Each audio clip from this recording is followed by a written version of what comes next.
राधे राधे साथियों, सभी का आपके अपने YouTube चैनल पर हार्दिक स्वागत और अभिनंदन। साथियों, ये वीडियो उन विद्यार्थियों के लिए बहुत महत्वपूर्ण होने वाला है जो रीट मेंस की तैयारी कर रहे हैं, अर्थात अध्यापक ग्रेड 3 भर्ती जो आपकी जनवरी माह में होने वाली है, उसकी तैयारी करने वालों के लिए ये बेहद महत्वपूर्ण सेशन होने वाला है। तो जो भी साथी तैयारी कर रहे हैं उन तक शेयर कर दे और चैनल को सब्सक्राइब जरूर कर ले और वीडियो को लाइक कर दे, शेयर कर दे, अच्छा कमेंट कर दे, कोई भी आपके परेशानी है। आज अपन अंतिम उस रणनीति की तैयारी करेंगे जिसके सामने आपके सामने 2 माह यानी 60 दिन है। उन 60 दिन में आपको क्या करना चाहिए और क्या नहीं करना चाहिए, उस रणनीति की अपन यहाँ चर्चा करने वाले हैं कि क्या सब्जेक्ट आप पढ़ना चाहिए, क्या सब्जेक्ट आपको छोड़ना चाहिए। इस सभी की रणनीति यहाँ आपको मिलेगी, तो वीडियो को अंत तक जरूर देखें। जब आप अंत तक देखोगे तो आपको प्रत्येक में सब्जेक्ट जो अधीनस्थ बोर्ड की जो स्ट्रेटजी है उसके ऊपर मैं बताना चाहूँगा कि आपको कहाँ अपना दम दिखाना चाहिए। ठीक है, तो शुरू करते हैं वीडियो को। तो शेयर कर दो, सेशन को लाइक कर दो, कमेंट कर दो और नए साथी चैनल को सब्सक्राइब कर ले, क्योंकि यहाँ पर रीट मेंस की जो संपूर्ण सिलेबस है वो भी कर रहे हैं, उसके भी क्लासें आ रही है। मंडे टू शुक्रवार तक आपको क्लासें मिलती है। ठीक है, फ्री ऑफ कॉस्ट। इस वीडियो में अपन किन किन बिंदुओं पर चर्चा करेंगे। तो सबसे पहले तो रीट मेंस की अंतिम रणनीति क्या होनी चाहिए, कैसे तैयारी करनी चाहिए, अब आगे भी 60 दिन आपको क्या करना चाहिए, और ये चीज़ें तो आपको भूलकर अब दोहरानी नहीं है। जो आप इतने दिन दोहरा रहे थे, मुझे पता है वो कौन सी चीज़ें जो आप बार बार कर रहे हो। ठीक है, तो शुरू करते हैं। सबसे पहले अपन थोड़ा सिलेबस को देखते हैं। सिलेबस चाहे लेवल 1 हो चाहे लेवल 2, कोई भी सब्जेक्ट हो, उनके इस प्रकार का सिलेबस है। क्वेश्चन की मात्रा चेंज हो सकती है लेकिन सिलेबस यही है, सेम दोनों लेवल के। पहला है राजस्थान भूगोल, उसमें इतिहास है और कला संस्कृति। इसके 40 क्वेश्चन आने हैं, 2 नंबर के, कुल मिला के 80। लेवल 2 की बात हो रही है, मुख्यतः लेवल 1 में अलग भी हो सकता है लेकिन सिलेबस ही है। दूसरा पोर्शन है सामान्य ज्ञान, शैक्षिक परिदृश्य और समसामयिकी। तीसरा पोर्शन आपका रहने वाला विद्यालय विषय। चौथा रहने वाला आपका शैक्षणिक रीति विज्ञान, यानी जिसको आप टीचिंग मेथड कहते हो। फिर आपके सामने शिक्षा मनोविज्ञान, जिसको आप साइकोलॉजी कहते हो। और फिर ICT अर्थात कंप्यूटर। ये पोर्शन आपको पढ़ने हैं, ये आपके सिलेबस में पढ़ने वाले चैप्टर है जिनको आपको पढ़ना होता है। अब प्रत्येक एक सिलेबस पे अपन चर्चा करेंगे कि किस सब्जेक्ट पर क्या डिमांड है। पहला सब्जेक्ट उठाता हूँ मैं राजस्थान भूगोल, जिसको आप ऐसे मान लो, क्या कहते हो, ऐसे मान लो आप कहते हो राजस्थान भूगोल।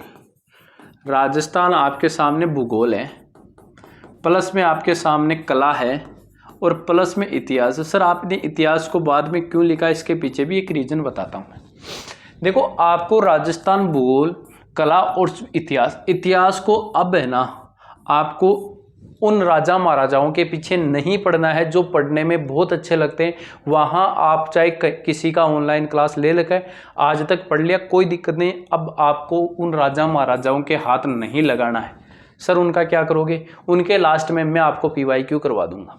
ठीक है, इतिहास में तो आपको क्या पढ़ना है, क्रांति पढ़नी है। क्या पढ़नी है, क्रांति पढ़ना है, एकीकरण पढ़ना है, प्रजामंडल आंदोलन पढ़ने हैं, प्रजामंडल आंदोलन पढ़ने हैं, और आपको व्यक्तित्व पढ़ना है। व्यक्तित्व के बाद में आपको सभ्यता पढ़नी है। ये टॉपिक आपको इतिहास के अंदर पढ़ के जाने हैं।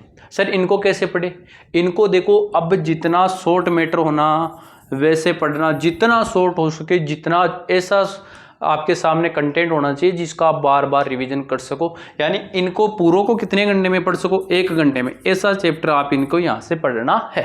क्लियर है सर। दूसरा पोर्शन है आपके सामने भूगोल। कौन सा है, भूगोल को भी वही शॉर्ट मैटर से पढ़ना है, जितना शॉर्ट हो सके उतना पढ़ना है। इनमें टाइम जीके में कंज्यूम नहीं करना है। क्यों नहीं करना है सर, जीके में से मान लो आपके अभी ऐसे मान लो इन 40 क्वेश्चनों में से ऐसे मान लो 30 आ सके। यदि आपने इनमें गहराई में गोता 2 महीने और लगा दिया तो 40 में से 33 कर सकते हो, इससे ज़्यादा आप नहीं जा सकते। ठीक है, इसलिए मैं कह रहा हूँ, ऐसा उदाहरण है, जैसे मान लो 40 से 35 है तो 35 से कहाँ चले जाओगे, 36 चले जाओगे, ज़्यादा कर लोगे तो 37 चले जाओगे। ऐसे मान लो 40 भी कर लिए तो भी आपका दूसरा पोर्शन छूट जाएगा। इसलिए मैं कह रहा हूँ जितना मैटर शॉर्ट हो उतना करना। सर उसके बाद में तीसरा पोर्शन है कला। कला बहुत लेंथी है, लेकिन जितना हो सके शॉर्ट करना। और जो राजस्थानी भाषा वाला पोर्शन है ना, उनके पीछे से मत मान लेना ये कुछ अलग है। आपको राजस्थानी भाषा का तात्पर्य यही है, जो सामान्य जीके पढ़ रहे हो वो जीके आपको राजस्थानी भाषा में लिखा हुआ मिलेगा, इसलिए इसके पीछे ज़्यादा आपको समय कंज्यूम नहीं करना है। कुल मिला के मेरा एक ही निष्कर्ष निकाल लिया, मैंने जीके को ज़्यादा टाइम नहीं देना है। अब आप इसका शॉर्ट रिवीजन करो, जितना हो सके सुबह शाम 1 घंटा शॉर्ट पढ़ लो। सर शॉर्ट कहाँ से पढ़े? जो भी मैटर यदि आपने नोट्स बनाए किसी से तो वो तैयार किया तो वो पढ़ लो। यदि आपके पास में शॉर्ट मैटर नहीं है तो अपने नोट्स आ रहे हैं राजस्थान सामान्य ज्ञान वाले, इनमें देखो मैंने दे रखा है राजस्थान का सामान्य ज्ञान वाला पोर्शन, शैक्षिक परिदृश्य, राजस्थान की राज व्यवस्था, राजस्थान का भूगोल, राजस्थान की कला और संस्कृति, शिक्षा, मनोविज्ञान, साइकोलॉजी और कंप्यूटर। ये सारे शॉर्ट नोट्स हैं, ये सारे के सारे ऐसे शॉर्ट नोट्स हैं, हर सब्जेक्ट को आप 3 से 4 घंटे में पूरा पढ़ सकते हो। ऐसा है, यानी एक सब्जेक्ट का पूरा दिन में एक सब्जेक्ट आराम से आप 3 से 4 बार पढ़ सकते हो। और पढ़ने में आपका मन बढ़ाने वाले नोट्स मैंने तैयार किए हैं खुद ने आप लोगों के लिए, तो आप इनको परचेज करके अंत तक जरूर पढ़ना। 4th ग्रेड में जो साथी मेरे से ये नोट्स लेकर गए ना, उनका गजब का पेपर हुआ है, उनका रिव्यू शानदार रहा है, सबके 90+ क्वेश्चन सही हुए हैं। तो ये मैटर आप ले सकते हो मेरे नोट्स। बाकी मेरे नोट्स नहीं लेना चाहते हो तो जितना मैटर शॉर्ट हो सके उतना पढ़ लेना। ये शॉर्ट नोट्स लेने के लिए इन नंबरों पे आप व्हाट्सएप मैसेज कर ले या फिर कॉल कर ले, ठीक है। चलो भाई, उसके बाद में तीसरा पोर्शन कौन सा है? तीसरा पोर्शन है आपके सामने अभी तक दूसरा सामान्य ज्ञान शैक्षिक परिदृश्य। इस टॉपिक पे विशेष ध्यान रखना, शैक्षिक परिदृश्य वाले में करंट के पीछे शॉर्ट नोट्स ले लेना, किसी के भी मेरे नहीं, अभी आएंगे तो बता दूंगा। समसामयिकी सप्ताह में 1 क्लास, डेली पीछे मत जाना, सप्ताह में 1 दिन किसी की क्लास लेके देख लेना। सामान्य ज्ञान वाला पोर्शन, ये पोर्शन आपको थोड़ा हल्का सा पढ़ना है, क्योंकि इनमें यदि आप गहराई में गोता लगाओगे, फ्लैगशिप योजनाएं वगैरह इस प्रकार का टॉपिक है जिनका कोई रिलेशन नहीं है, उनको पढ़ने में टाइम कंज्यूम करोगे आप। उनको यदि अभी तक पढ़ा है तो ऊपर से रिवाइज कर लेना। बाकी इसका शॉर्ट मैटर मैंने दे रखा है। शैक्षिक परिदृश्य को अवॉइड मत करना, इसको डेली अभी पढ़ना जरूर, आप लोग इसको डेली पढ़ना, अपने रिटर्न में रखना शैक्षिक परिदृश्य, ठीक है। तीसरा पोर्शन कौन सा है? विद्यालय विषय। देखो विद्यालय विषय में जिनके साइंस मैथ है ना, उनको तो मैं पहले ही बता देता हूँ, साइंस को हल्की ऊपर पढ़ना, गहराई में गोता मत लगाना, गहराई में मत जाना। और मैथ में अभी 3-4 चैप्टर है ना, साधारण ब्याज, चक्रवर्ती ब्याज और साधारण ब्याज, चक्रवर्ती ब्याज, प्रतिशत, ये 3-4 चैप्टर तो ऐसे हैं कि इनमें आप जितना गोता लगा सकते हो ना, उतनी गहराई में जाना, मैथ को ज़्यादा वरीयता देना। अभी पेपर सेटर जो अधीनस्थ बोर्ड का मैथमेटिक्स वाला है ना, 4th ग्रेड देख लो चाहे, और चाहे अभी वीडियो का पेपर, इसलिए मैथ को बहुत ज़्यादा तैयार कर लेना भाई। पिछली बार भी मैथ लोगों को धोखा दे के गई थी, कैलकुलेटिव मैथ आती है, मैथ को ज़्यादा फोकस करना, साइंस पर ज़्यादा गोता मत लगाना। जिनके अदर सब्जेक्ट है वो भी अपने सब्जेक्ट को अच्छे से कमांड करना।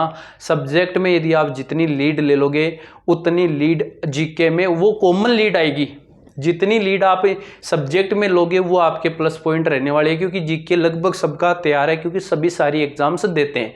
तो आप अपने सब्जेक्ट को अवॉइड नहीं करोगे, अब सब्जेक्ट का कंटिन्यू तैयार करते रहोगे, ये मैं आपको कहना चाह रहा हूँ। ये बात विशेष गांठ बांध लेना।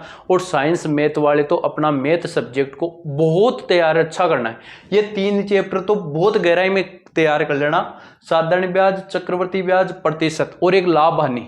ये 4 चैप्टर तो आप बहुत गहराई में जितनी जा सकते हो ना, उतनी चले जाना आप, ठीक है। एसएसटी वाले अपने सब्जेक्ट को शानदार तैयार कर लेना, हिंदी वाले अपने सब्जेक्ट को शानदार तैयारी कर लेना। हिंदी वाले तो सब्जेक्ट ऐसा होना चाहिए 60 में से 69 सही होने चाहिए, क्योंकि उनकी कट ऑफ बहुत ज़्यादा जाने वाली है भाई, बहुत ज़्यादा। पिछली बार 2-2 हज़ार आपके 3-3 हज़ार शायद पोस्टें थी, फिर भी कट ऑफ 240 को टच की थी। तो आप अपने सब्जेक्ट में तो एक भी नंबर ना कटे। शैक्षणिक रीति विज्ञान का, इनका भी थोड़ा सा पढ़ना भाई, इनको अवॉइड मत कर देना। शैक्षणिक रीति विज्ञान अपने सब्जेक्ट या टीचिंग मेथड कैसे भी हो, आप लोग इनको तैयार करना। शिक्षा मनोविज्ञान, शिक्षा मनोविज्ञान के किसी पर्टिकुलर टीचर यदि कोई शिक्षा मनोविज्ञान ही पढ़ा रहा है तो उससे मत पढ़ना।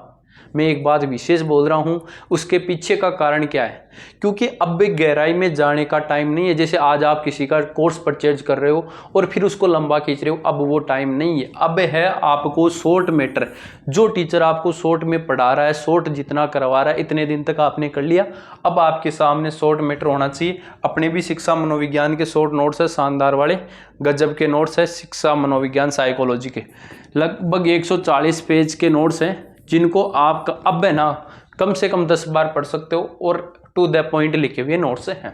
ठीक है, चलो जी। उसके बाद में किसके हैं, उसके बाद में आईसीटी के अंतर्गत अपने नोट्स आने वाले हैं। यदि आप किसी के पढ़ना चाहते हो तो शॉर्ट और स्वीट नोट्स पढ़ लेना। और थोड़ा सा मैं आपको विशेष बात बताऊं, यानी आईसीटी के लिए आपको क्या करना है, आईसीटी के लिए आपको है ना 9th और 10th की थोड़ी सी बुक को देख लेना, 9th और 10th की बुक को देख लेना। ये मेरे शॉर्ट नोट्स नहीं लेना चाहते हो आप, तो मैं आपको एक बात और बता देता हूँ। कक्षा 10 वाली राजस्थान जीके वाली जो किताब है ना, वो पढ़ के चले जाना भाई, वो अवॉइड मत करके जाना, वो आपके लिए बहुत कारगर सिद्ध होगी एग्जाम ओरिएंटेड। मेरे नोट्स जो ले लेंगे उनके लिए तो आपको टेंशन लेने की आवश्यकता नहीं है। ये नोट्स जिन्होंने ले लिए वो तो टेंशन की लेने की उनकी आवश्यकता ही नहीं है कि अब बाहर क्या जाएगा, इससे बाहर तो कुछ है ही नहीं। ये तो बहुत मेहनत करके बनाए हुए नोट्स है आपके सामने। ये देखो यहाँ तक कॉपियाँ भरी पड़ी है मेरी, ये कॉपियाँ हैं, बहुत शॉर्ट लिखे। इतनी कॉपियाँ क्यों ही, इनको भी 2 कॉपी में लिख सकता था।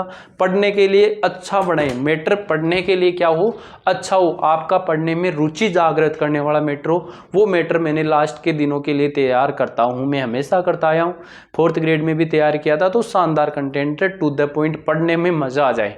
किताबें हैं वो है, देखो किताबें भी पढ़ सकते हैं, लेकिन किताबों को बार बार रिकॉल नहीं कर सकते क्योंकि बहुत छोटा लिखा होता है। ये सारे हैंड रिटन है तो, और मैं लिखता भी मोटा हूँ, तो इस वजह से। बाकी और क्या नहीं करें। अब देखो मैं एक बात और बताता हूँ, किसी भी अपने सब्जेक्ट के अलावा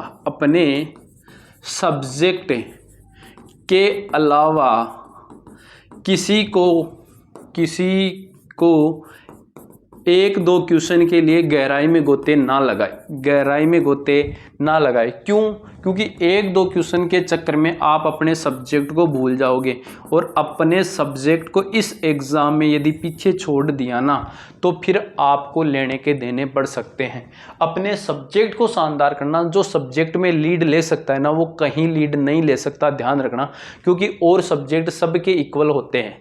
आपको अब टारगेट करना है सब्जेक्ट अपना जो भी है, प्लस साइकोलॉजी, प्लस शैक्षिक परिदृश्य, प्लस आपको कला संस्कृति और भूगोल, प्लस भूगोल, इनको आपको टारगेट करना है। लेवल 2 वाले, लेवल 1 वाले वो जो आपके विद्यालय विषय है ना, वो आपको सिलेक्शन दिलाएंगे। विद्यालय विषय में पकड़ करे, विद्यालय जो विषय हैं आपके उनको पकड़ करे, उनको जितना ज़्यादा पढ़ सकते हो उतना। और क्या करें, आपके टीचिंग मेथड, प्लस आपको साइकोलॉजी, प्लस आपको कला, ये थोड़ा सा ध्यान। लेकिन मैं फिर बोल रहा हूँ, कला और इतिहास और भूगोल और सामान्य ज्ञान, साइकोलॉजी में गहराई में गोते नहीं लगाने हैं। गहराई में गोते लगाओगे ज़्यादा परेशान होगे, इजी क्वेश्चन आएंगे उनको भूल जाओगे। तो जितना ज़्यादा हो सके साथियों आप लोग क्या करोगे, short matter, sweet matter. Sir आप अपना प्रचार कर रहे हो क्या? देखो प्रचार करने की बात नहीं है, ये मैटर ऐसा तैयार किया हुआ है कि आप बार बार रिकॉल कर सकते हो। मैं नहीं कहता मेरा पढ़ो, लेकिन मेरे पढ़ने के बाद में जिस दिन आप एग्जाम दोगे ना उसी टाइम ऐसे लगेगा सर का पढ़ाया हुआ ये एग्जाम में है, मेरे अलावा भी सबका आएगा, तो फिर मेरे वाले अच्छे क्यों? इसका कारण ये कि मेरे वाले में एक्स्ट्रा मैटर नहीं है, जो एग्जाम ओरिएंटेड होता है वो मैंने दे रखा है। बाकी आप किसी का भी पढ़ सकते हो, किसी का भी कोई दिक्कत नहीं है, आप पहले से पढ़ते आ रहे हो तो उन्हीं को बार बार पढ़ो। लेकिन ये आपको है ना रिवीजन में मदद करेंगे। ये है बार बार रिवीजन वाले नोट्स, और जो उनसे रिवीजन ज़्यादा होगा वो एग्जाम में हूबहू ऑप्शन देखेगा तो आप जल्दी से उसके निकट, क्योंकि सिलेक्शन का मतलब होता है रिवीजन ही डिवीजन है। सिलेक्शन के लिए एक ही चीज़ है, रिवीजन ही डिवीजन है। जितना ज़्यादा आप लोग रिवीजन कर पाओगे उतना ही सिलेक्शन के नज़दीक जाओगे। ये नोट्स नहीं लेके जाओगे, रिवीजन नहीं कर पाओगे तो सिलेक्शन की उम्मीदें छोड़ देना। इस छोटी भर्ती में यदि आपको अपना एक सीट निकालनी है तो आपके पास में स्मार्ट रणनीति होनी चाहिए। स्मार्ट रणनीति में पहला माध्यम है स्मार्ट नोट्स होने चाहिए, वो मैंने आप लोगों के लिए तैयार कर दिए।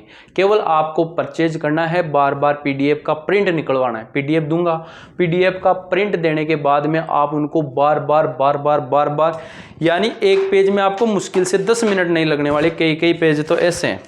जैसे विशेष आवश्यकता वाले बालक है, यहाँ देखना, विकलांगता अधिनियम 1995 में कितने प्रकार की? 7 प्रकार की विकलांगता, 7 को मैंने गोला कर दिया। राष्ट्रीय विकलांगता अधिनियम 2016 में विकलांगता के स्थान पर दिव्यांग शब्द का इस्तेमाल किया और 21 प्रकार की विकलांगता। चक्षु विकलांग बालक ब्रेल लिपि के द्वारा और उभरे हुए मानचित्रण द्वारा शिक्षा। सवर्ण विकलांग बच्चे दृश्य सहायक सामग्री द्वारा और ओष्ठ वाचन द्वारा। वाक विकलांगता अभ्यास द्वारा। बस जो 3 काम की विकलांगता है वो मैंने यूज किए, बाकी सबको हटा दिया। ये सर 1-2 क्वेश्चन बाहर से आ गए, 1-2 क्वेश्चन बाहर नहीं आएंगे बच्चों, 1-2 क्वेश्चन बाहर भी आ गए ना तो आपका ये रिवीजन इतनी बार कर पाओगे आप कि आप अपने को सिलेक्शन तक ले जाओगे। क्लियर है? और अब जितना हो सके मैं एक ही बात बोल रहा हूँ, शॉर्ट और मैटर शॉर्ट होना चाहिए। शॉर्ट मैटर हमेशा जो रिवीजन वाला होता है ना, जो रिवीजन आपका करवा सके वो मैटर इंपॉर्टेंट है। अब आपको नई कोई बुक्स नहीं लेके आनी है, मेरे नोट्स भी नहीं लेने हैं यदि आपके पास पहले से आपके खुद के नोट्स तैयार है तो। लेकिन आपके पास नोट्स तैयार नहीं है, किसी का ऑनलाइन कोर्स ले रखा है, तो ये नोट्स परचेज कर लीजिए आज, और अभी लेट नहीं करना है। परचेज करते ही आप तो लग जाना, एग्जाम दे के आओगे तो वास्तव में आपसे एक ही बात मन से निकलेगी, हाँ सर ने मेहनत की थी। क्योंकि अपने नोट्स कॉपी पेस्ट वाले नहीं है, ये सारे नोट्स मेरे हाथ से हस्तलिखित नोट्स हैं। खुद मेहनत करके लिखे हुए नोट्स होते हैं ना, उनमें गजब ही प्रकार की मेहनत होती है भाई। क्या आना होता है क्या नहीं आना होता है ये सबको पता है। अब ऐसे तो आपको सेम कोई 2 किताब उठाना, उनकी तुलना करना, साथ में वीडियो की आ रही है, सीटी की आ रही है, पटवारी की आ रही है, एक ही आदमी तीनों की कैसे देख सकता है भाई? मेरे अकॉर्डिंग तो ऐसा पॉसिबल नहीं है। इसलिए आप लोग कॉपी पेस्ट से दूर वाले जो नोट्स हैं उनको परचेज कर लीजिए और अपनी तैयारी को शानदार तरीके से कर सकते हो। करना क्या है आपको, अब मैं तरीका एक ही बता दिया हूँ। जो सब्जेक्ट मैंने बताए उनको तो गहराई में जाना है, अन्य को आपको ऊपर से पढ़ना है, रिवीजन ज़्यादा हो सके। अब आपको कम से कम बता रहा हूँ 5 बार रिवीजन करना है 2 महीने, कम से कम 5 महीने में 2 महीने में 5 बार रिवीजन करना है। ठीक है? वीडियो को अपने साथियों तक शेयर कर दीजिए, और कोई भी आपको किसी भी प्रकार की समस्या है तो उसके लिए मेरे से संपर्क कीजिए, और यूट्यूब पर अपनी क्लासें लेने के लिए चैनल को सब्सक्राइब कर लीजिए और बेल आइकन प्रेस कर लीजिए ताकि नोटिफिकेशन आपको मिल जाए। मिलते हैं किसी नेक्स्ट वीडियो में, तब तक के लिए ऑल द बेस्ट, धन्यवाद और राम राम।